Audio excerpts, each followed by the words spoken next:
E aí, galerinha do terceiro ano? Hoje é sexta-feira, dia de alegria, pessoal. Vamos lá. Hoje, na nossa aula de ciências, nós vamos ver sobre a relação dos invertebrados com a nossa alimentação. É isso mesmo, pessoal.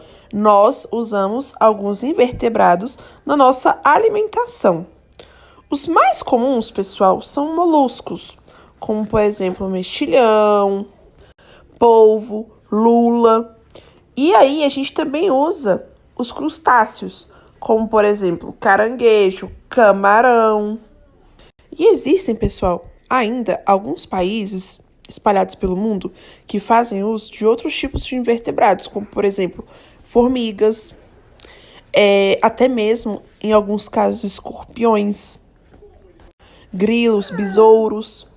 Então, a gente tem que tomar muito cuidado, né, com esse tipo de alimentação. Mas, o primeiro exemplo que eu trouxe aqui para vocês foi esse prato aqui. Ele é de origem espanhola. Eu, particularmente, adoro, que é chamado de paella. Escreve paella, né, como vocês estão vendo aí, mas se pronuncia paella. É um arroz com frutos do mar, como camarão, mexilhão, polvo, né? Então, é um arroz muito gostoso para quem gosta desse tipo de comida, né? Esse tipo de prato mais diferente, assim, porque não é tradicional no Brasil, né? É espanhol.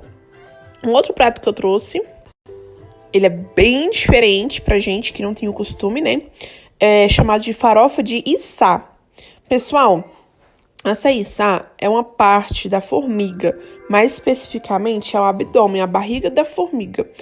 Esse prato, pessoal, é indígena, é costume dos índios, né, fazerem esse prato, porém, é conhecido e apreciado em algumas partes do Brasil. Olha, eu confesso que eu prefiro a paella, viu? Do que essa farofa de içá. E vocês, o que preferem? Então, pessoal, agora eu trouxe o exemplo desse rapaz que ele estava na Tailândia comendo grilo no espeto. Isso realmente é muito incomum aqui no Brasil, né? Porém, em alguns países da Ásia, são comuns essa prática por conta da proteína. Já nessa imagem aqui, nós vemos lagartas, né? No espeto também, a gente percebe que a mulher atrás, ela possui características asiáticas, né? E é isso, pessoal. A alimentação varia muito de acordo com a cultura de cada país. Então, nós vimos, pessoal, que os invertebrados têm uma função importante na nossa alimentação, né? Em alguns países, como pratos típicos. E agora a gente vai ver a função de alguns invertebrados na natureza, como, por exemplo, a polinização. Mas, tia, o que é a polinização? Vamos lá, terceiro ano. Lembram que a tia pediu para vocês assistirem o filme B-Movie? A polinização, ela ajuda na reprodução das plantas, galerinha. Por isso que esses invertebrados são de suma importância para a reprodução das plantas. Ah, tia, mas só a abelha pode polinizar? Não, pessoal. Algumas espécies de borboleta, até mesmo de formiga, podem fazer. Pessoal, é de suma importância que a gente preserve esses insetos que fazem a polinização, até mesmo outro grupo de invertebrados, como, por exemplo, lesmas e minhocas, também fazem polinização. É importantíssimo a gente preservar esses seres. Sabem por quê? Porque sem esses polinizadores, nós não teríamos nossos vegetais. A gente se alimenta de algumas plantas, não é verdade? Então, a gente não teria alguns vegetais, nem algumas plantas. Então, é de suma importância que nós preservemos essas espécies. Então, pessoal, recapitulando o que nós vimos hoje, nós vimos que os invertebrados, eles estão presentes também na nossa alimentação, como na alimentação de muitos países, né, em pratos típicos regionais de outros países, não é isso? Os invertebrados também possuem uma função muito importante para a nossa vida, que é a polinização. A polinização ajuda para a reprodução das plantas, o que nos permite ter vegetais, nos permite ter plantas, frutas, certo? E quem pode fazer essa polinização? A polinização pode acontecer por abelhas, né, que é o grupo de invertebrados dos insetos. Abelhas, borboletas também podem fazer a polinização. E nós vimos que a outra classe de invertebrados que também pode fazer a polinização, que são os moluscos. Trouxe para vocês a lesma para representar essa classe. Ela também pode fazer essa polinização, certinho? A gente viu também que é de suma importância a preservação desses animais, pois eles são os responsáveis também indiretamente por nossa alimentação. Porque a maioria dos alimentos que nós ingerimos, como frutas, vegetais, plantas, são reproduzidas por meio dessa polinização. Então, por isso, devemos preservar esses animais também, esses animais polinizadores.